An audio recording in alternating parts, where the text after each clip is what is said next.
Assalamualaikum and welcome to Abang 5 Sebab Channel. Okey, pada hari Ahad yang lalu, Mak Entertainment The Movie secara rasmi telah mencatatkan kutipan tertinggi melalui Astrofirst, lebih tinggi berbanding kutipan filem bagi Hantu Kak Limah dan juga Polis Ibu ataupun Polis Ibu 2 yang pernah disiarkan di Astrofirst. Dan ini suatu pencapaian yang sangat-sangat hebat, lagi-lagilah bagi filem yang sebenarnya hanya bajet RM400,000 sahaja. Okey, so kita straight to the point je. Bagaimana filem Mak Entertainment The Movie ni boleh jadi sangat-sangat hit di Malaysia ni? Sebab pertamanya, nama Syahmi Sazli tu sendiri, it's too obvious dude. Nama Syahmi Sazli telah jadi sangat-sangat komersial bermula pada tahun 2019 lagi, apabila karya-karya beliau yang berjudul Drama Spontan mula jadi trending di YouTube dan mula jadi sebutan orang-orang Malaysia. Boleh dikatakan hampir setiap episod drama spontan beliau dapat top 10 trending di YouTube, dan kebanyakannya telah dapat trending nombor 1 di YouTube hanya 1 atau 2 hari selepas ia telah diuploadkan ke YouTube, which shows that Syahmi Sazli ni bukan lagi nama asing dalam bidang YouTube, bukan lagi nama asing dalam bidang content creation. Jadi disebabkan nama beliau yang sangat-sangat popular ketika ini, beliau telah mengeksploit populariti beliau dengan menghasilkan filem Mak Entertainment The Movie untuk dipasarkan di Astrofirst untuk ditonton oleh peminat-peminat beliau sendiri, termasuklah diri aku ni. Okey, sekarang sebab kedua pula, ramai orang nak tahu apa beza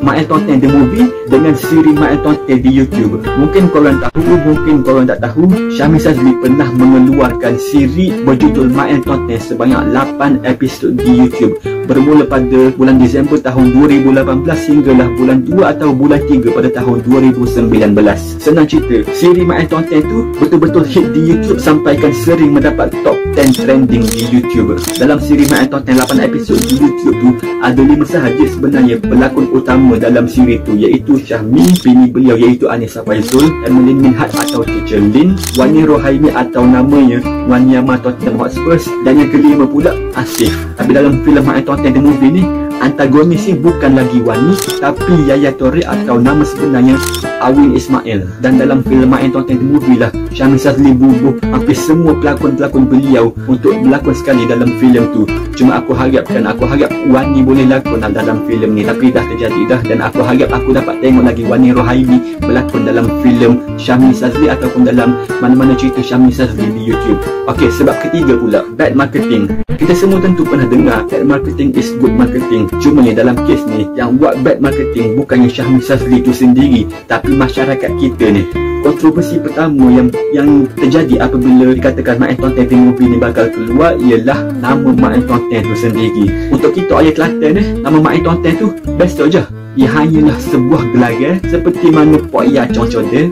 Tapi orang yang bukan Kelantan takkan tahu pasal benda ni. Orang yang bukan Kelantan, lagi-lagilah orang KL, bila dia orang nampak perkataan Tonten tu, orang akan terfikirkan perkataan yang lagi satu tu. Nampak tak otak kuningnya masyarakat kita ni, sampai benda yang baik jadi benda yang lucah.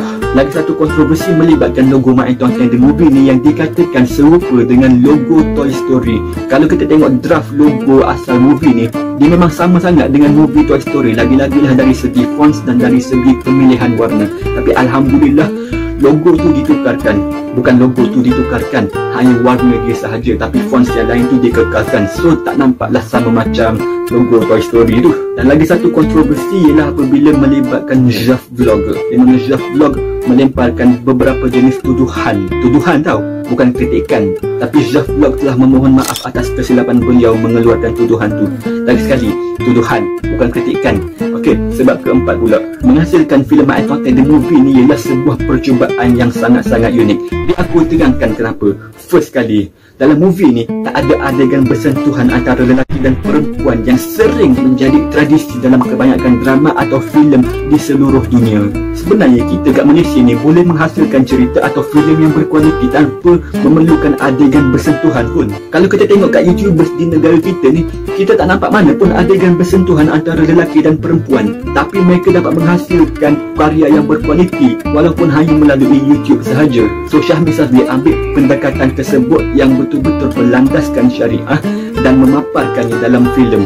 Di mana dalam filem tu korang tak akan jumpa langsung adegan bersentuhan antara lelaki dan perempuan. Dan semoga banyak lagi karya di Malaysia ataupun di negara-negara Islam yang lain tak menunjukkan lagi adegan bersentuhan yang sebenarnya dilarang langsung dalam Islam, melainkan kalau dua-dua tu dah bernikah dengan sah. Dan lagi satu percubaan unik beliau dalam filem ni ialah apabila memaparkan pelakon-pelakon OKU seperti Asif, Yo, Betul dan Yatim. Ada je sebenarnya drama dan filem yang meletakkan pelakon-pelakon OKU dalam karya diorang, tapi masalahnya pelakon-pelakon OKU yang ada dalam kebanyakan karya di negara kita ni tak dieksploit dengan baik. Maksudnya mereka tak dapat peluang untuk berlakon betul-betul di hadapan kamera. Mereka hanyalah ekstra. Tapi Syamil Sazli betul-betul melakukan percubaan yang sangat-sangat baik dengan memaparkan pelakon-pelakon OKU untuk melemparkan skrip, untuk menjana emosi daripada penonton dan juga untuk menggeletek hati penonton yang menonton, which is something that you can't really see in other films or dramas in Malaysia or in other countries around the world. Dan sebab terakhir pula ialah babak terakhir filem Mak Tonton The Movie. Seperti mana yang kita semua tahu, Mak Tonton The Movie telah dicetak rompak. Ada yang type karya beliau tu ke dalam Telegram atau ke dalam Facebook atau ke dalam YouTube account yang sebenarnya tak ada kaitan langsung dengan Syamil Sazli. Aku yakin beliau sebenarnya dah boleh agak dah perkara begini akan terjadi. So, ada satu message yang beliau sampaikan dalam filem tu pada babak terakhir filem tu, di mana beliau menyatakan beliau takkan menghalalkan cetak rompak movie ni siapa mampu. Dan itu adalah suatu perkara yang sangat-sangat berat. Sebab di negara kita ni memang cetak rompak tu perkara yang jadi kebiasaan. Ramai orang selalu nak cari makanan dengan minuman yang halal, tapi tak terfikir langsung untuk ambil karya yang halal. Maksudnya karya yang tak dicetak rompakkan. So disebabkan ada beberapa orang yang tak menonton tapi dapat tahu akan mesej beliau dalam filem tersebut, mereka pun terus langgan Mak Tonton The Movie di Astro Plus, lantas menambahkan bilangan penonton, lantas dapat kutipan lebih daripada 6.4 juta ringgit pada hari ini. So itu saja video aku pada kali ini. Sama ada korang setuju atau tak dengan sebab-sebab yang aku bagi ni, itu terpulang pada korang. Korang ada hak masing-masing. Aku hanyalah pala tahu je. Aku hanyalah membuat analisis secara pala tahu je. Okay, so thank you so much for watching and listening. Korang boleh like, share, subscribe, komen. Okay, Assalamualaikum.